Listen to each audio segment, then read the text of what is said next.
বাংলাদেশের নারী নির্যাতন আইন আছে, কিন্তু পুরুষ নির্যাতন আইন নাই। পুরুষ নির্যাতন আইন আরো আগে করার দরকার।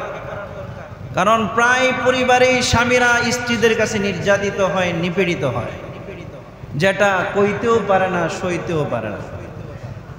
আর বর্তমান এমন এক অবস্থা হয়েছে, রাস্তাঘাটে যদি কোনো মেয়ে কোনো পুরুষকে মারে অন্যায়ভাবে, আর ওই মেয়ে যদি বলে এই ছেলে আমার উপর হাত উঠাইছে, 10 জন থাকলে 10 জনেই এই ছেলের উপর গণধুলাই দিবে। কেউ এই চিন্তা করবে না যে এই ছেলেটা তো ষড়যন্ত্রের শিকার হতে পারে। কথা কোন ঠিক না বেঠি? আমাদের দিমাগ, আমাদের মাইন্ড, আমাদের মন মানসিকতা এরকম চেঞ্জ হয়েছে। আমার এক মুসল্লি ছিল, সারাদিন মসজিদে পড়ে থাকতো। সারাদিন কি মসজিদে পড়ে থাকতো।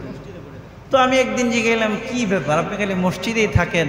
বিবিরও তো হক আছে, সন্তানাদেরও হক আছে। ও হুজুর,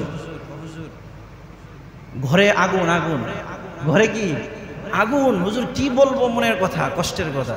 ঘরের মধ্যে আগুন জ্বলে, আগুন জ্বলে। কি কর, কিভাবে আগুন জ্বলে? হুজুর আমার বিবি খাতাপত্র নিয়ে সবসময় বইসা থাকে। কি নিয়া? খাতাপত্র নিয়ে। তো আমি বললাম, উনি কি কোনো ডাক্তার, প্রেসক্রিপশন করে, না ইঞ্জিনিয়ার কোনো ড্রয়িং করে, নাকি কোনো উকিল কোনো মামলা টামলা লেখে? হুজুর এইগুলো কিচ্ছুই না। কিসের উকিল আর কিসের ডাক্তার, কিসের ইঞ্জিনিয়ার? আমার স্ত্রী মেধাশক্তি কিছুটা কম, বয়স হয়ে গেছে, সারাদিন কেন কেন করে। এখন যেটা কই কিছুক্ষণ পরে আর মনে থাকে না। এই জন্য সে সারাদিন লিস্ট করে, আমি বাসায় যাওয়ার পরে কোন কোন বিষয়ে সে ঝগড়া করবে, যখনই সেটা মনে হয় তখনই খাতার মধ্যে লিখে থাকে, লিখে নোট করে।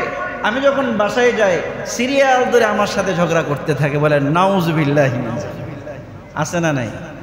আহা! অথচ হাদিস শরীফের মধ্যে এসেছে, মা বোনদের হাতে পায়ে ধরে বলি, আল্লাহর নবীর হাদিস, স্ত্রী মারা গেছে আর স্বামী যদি দিল থেকে বলে, আল্লাহ আমি আমার বিবির প্রতি সন্তুষ্ট, সর্বদিক দিয়ে, দিনদারির দিক দিয়ে, আমানতদারির দিক দিয়ে সে আমার মন জয় করেছে, আমি তার প্রতি সন্তুষ্ট। আল্লাহর নবী বলেন, ওই মহিলার মৃত্যুর সাথে সাথে জান্নাত। বলেন সুবহানাল্লাহ।